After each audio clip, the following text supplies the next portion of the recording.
10 years, a decade.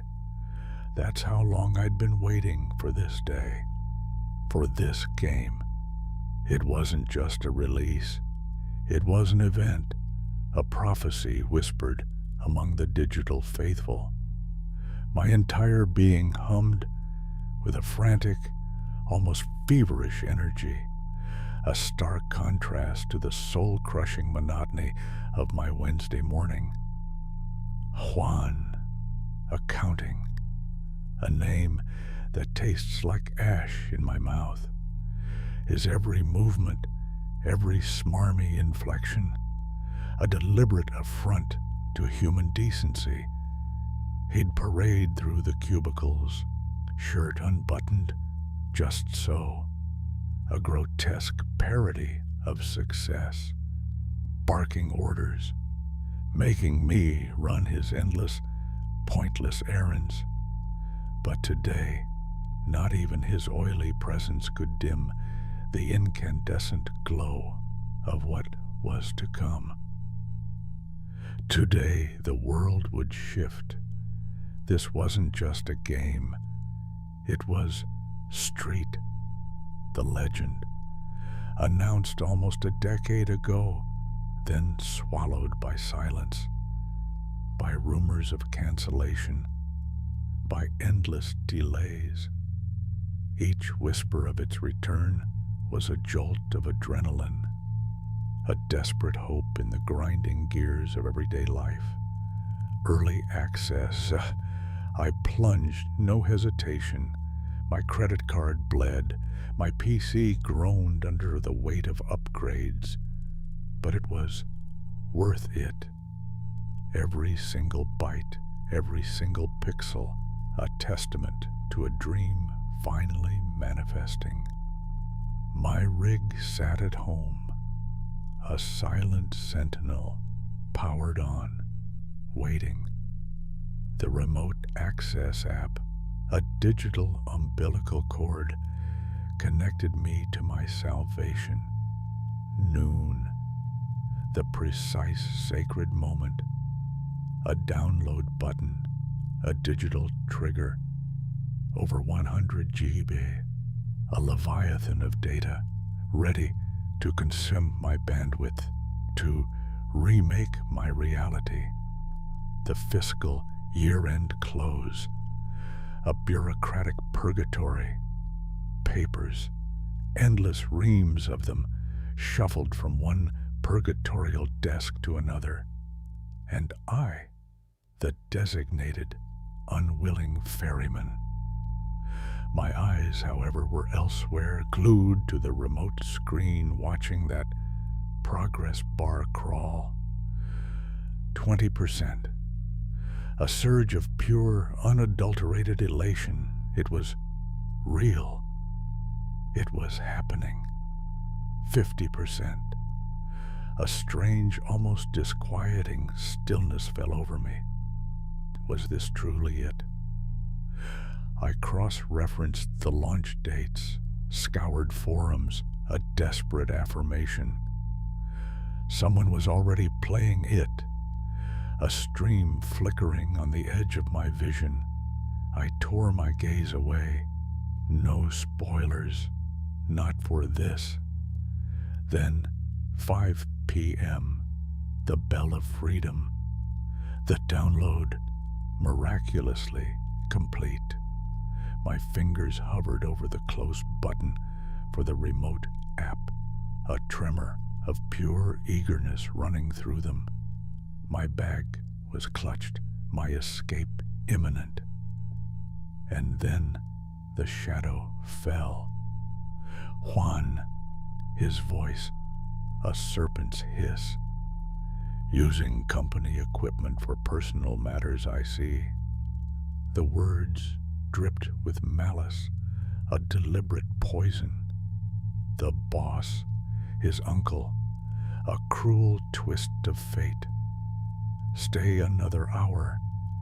Verify documents.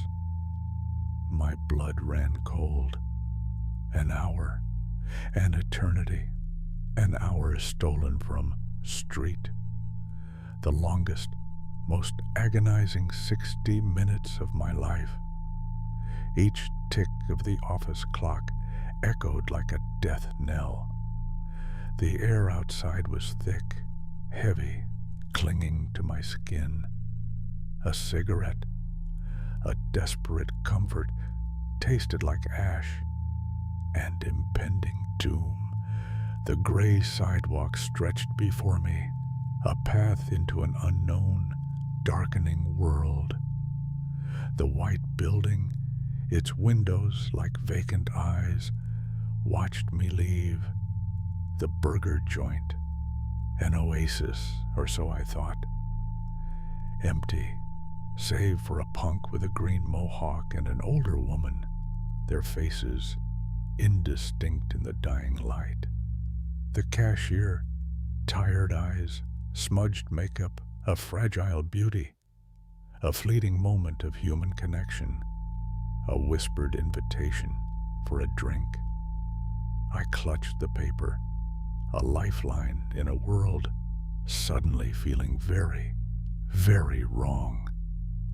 Then the street opened up, and I saw it. A naked man, screaming, not words, but sounds torn from some deeper, older fear.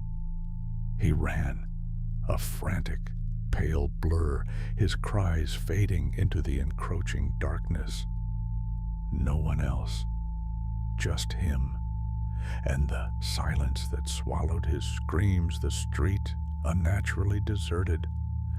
Night descending with an almost predatory speed, then the reason, a wreckage.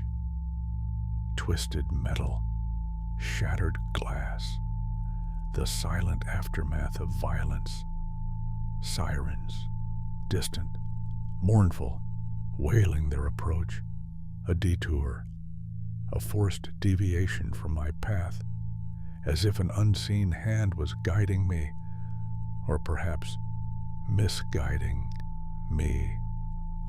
Friends, familiar faces. Come on, one drink, a trap, a delay. Can't work, a lie. Street called. I pushed past them, an invisible urgency propelling me forward. My street.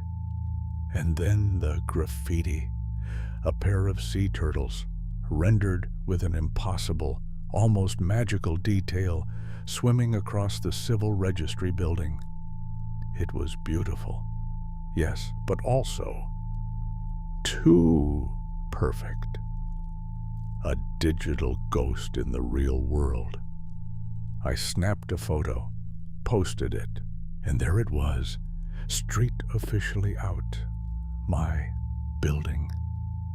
20 stories of exposed brick, a monument to urban existence. The elevator, a waiting shade, an old man, his dog almost, his twin, both gray, both silent. A strange, heavy quiet in the enclosed space. My apartment, the wooden door, a flimsy barrier, burger in one hand, bag in the other. Drop the bag, sink into the chair. The blue LED glow of my PC, a beacon in the gathering gloom, illuminating my hands, revealing faint, almost ritualistic paper cuts. The cost of Juan's errands. The burger, cold now. Fries, limp. A funny animal video played, a desperate attempt to cleanse my hands, my mind, before the sacred initiation.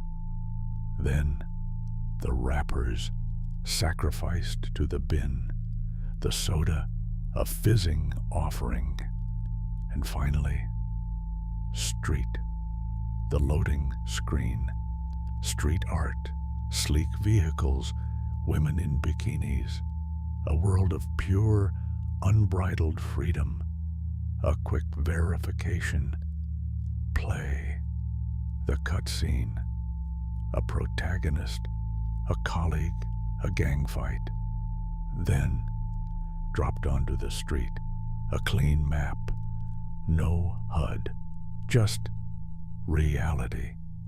But not my reality. Not yet. The fluidity, the glare on the cars, almost blinding, the smoke particles dancing with a disturbing accuracy. My reflection, blurred in a pane of glass, a ghostly echo of myself. No lag, zero. My FPS counter, usually a comforting digital anchor, refused to appear, as if the game itself rejected such mundane limitations. A vehicle, my first act of digital transgression. The window shattered with an almost audible crack. The driver resisting. The fight fluid, yes, but the sound of the punches, wet, sickening thuds, blood thick and dark, splattering my character, the car door, a chilling detail, my new ride, a mobile canvas of crimson, driving, sensitive, too sensitive, crashing into people, the rapid damage, the windshield blossoming with blood, obscuring my view. Realistic, yes, but it wasn't just realistic. It was unsettling.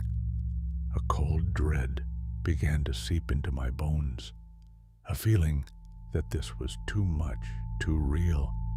A building, white walls, large windows, familiar, too familiar, the same burger joint, the same brand. What a touch, I thought, a shiver running down my spine. I tried to order. The cashier NPC, overwhelmed, promised her boss would help. And then she appeared, messy hair, orange cap, tired but pretty eyes. Her, the same girl from the real burger joint. My blood ran cold. Even in the game, she was beautiful. My fingers fumbled with the controls, a sudden desperate panic seizing me. I couldn't order. My weapon wheel, 9mm Magnum, knife. Test the weapons. The Magnum. I fired. The register exploded. Not just a visual effect, but a shattering, visceral detonation. NPCs dropped, hands over heads, whimpering. I aimed, shot the girl, her head. Brains splattered. Across the floor, a wet, sickening sound. It was profoundly, terrifyingly uncomfortable. The second NPC fleeing. I shot him. He crumpled, the distance damage. Perfect. Too perfect. The combat, simple, brutal, the realism, a corrosive acid eating at my composure. Sirens. A familiar mournful wail. Pursuit. I got in the car, drove, and there it was, the accident. 3 vehicles, twisted metal. Just like outside. I ran over the paramedics, the sound, the sickening crack of breaking bones. My stomach lurched. No, I thought, no game should ever have that sound. The sea turtle graffiti, again, perfect. On the same building. This wasn't promotion, this was Something else, a pattern, a terrifying, inescapable design, a brick building. My building. Not much creativity in architects, I tried to tell myself. A frantic whisper of denial. The security guard, he tried to stop me. Knife combat. 2 stabs. He fell. Too simple. Too easy. The security fire axe. I took it. A new weapon. A tool for what was coming. My apartment. In the game. I entered the elevator, pulled the axe from the menu. There was only one way to open that wooden door. A heavy attack. I charged, swung the axe, a sound, a real sound. Not from the game. From outside the game, a splintering, tearing sound that echoed in the deepest chambers of my skull. My headphones, I ripped them off. The silence that followed was deafening, a vacuum pulling at my sanity. I peeked into my living room, the wooden door, my real door. It was broken, splintered wood hung precariously, and on the other side, a man holding an axe, waiting.